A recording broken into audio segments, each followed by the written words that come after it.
আসসালামু আলাইকুম। ইসলামিক কাহিনী সততাই ধর্ম। উমাইয়া বংশের অষ্টম খলিফা, তার নাম ওমর ইবনে আব্দুল আজিজ। তিনি ছিলেন খুবই ন্যায়পরায়ণ। তিনি দ্বিতীয় ওমর নামে পরিচিত। ঈদুল ফিতরের দিন ঘরে ঘরে আনন্দের সাড়া পড়ে গেছে। মুসলমানরা ভালো ভালো পোশাক পরে দামেস্ক নগরীর রাজপথে ঘুরে বেড়াচ্ছে। শিশুরা ঝলমলে পোশাক পরে ছুটাছুটি করছে। খলিফা দ্বিতীয় ওমর নিজের কক্ষে আল্লাহর ইবাদত করছেন। এমন সময় সেখানে ঢুকলেন তার বেগম বিবি ফাতিমা। তার সঙ্গে রয়েছেন তাদের ছেলেরা। খলিফার ধ্যান ভেঙে গেল। তিনি তার বিবি ফাতিমাকে জিজ্ঞেস করলেন, কি হয়েছে বেগম? ছেলেদের নিয়ে এখানে হাজির হলে যে? বেগম বললেন, ছেলেরা কাল রাতে আমাকে ঘুমোতে দেয়নি। ওরা উজিরে আজমের বাড়িতে গিয়ে দেখে এসেছে সে বাড়িতে ছেলেদের জন্য ঈদের জামা কাপড় তৈরি করা হয়েছে। তাই দেখে ছেলেরা বায়না ধরেছে তাদেরও অমন নতুন নতুন জামা কাপড় কিনে দিতে হবে। আমি তাই ওদের আপনার কাছে নিয়ে এসেছি। খলিফা নীরবে শুনলেন তার বেগমের কথা।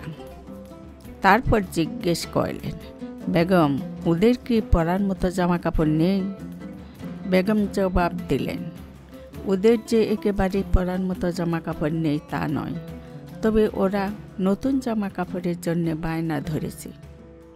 খলিফা বললেন, এখন আমার পক্ষে নতুন জামা কাপড় কেনা একেবারেই সম্ভব নয়।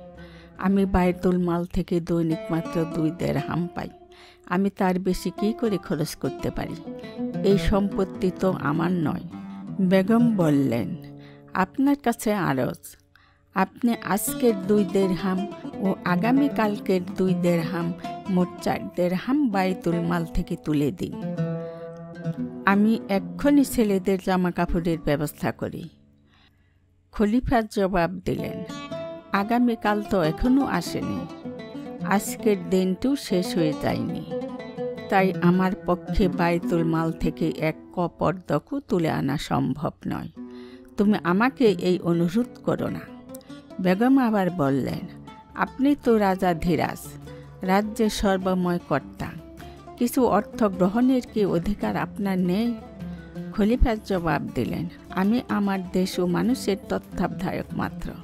আমি 2 দিনের তত্ত্বাবধানের কাজ শেষ করেই কেবল 2 দিনের বেতন নিতে পারি। আমি অগ্রিম 4 দিরহাম গ্রহণ করব কেমন করে? আমি যে আজ থেকে 2 দিন বেঁচে থাকব তার নিশ্চয়তা আছে কি? বেগম এ কথার পর আর কিছু বলতে পারলেন না। ছেলেদের নিয়ে নীরবে খলিফার কক্ষ ত্যাগ করলেন। আসসালামু আলাইকুম।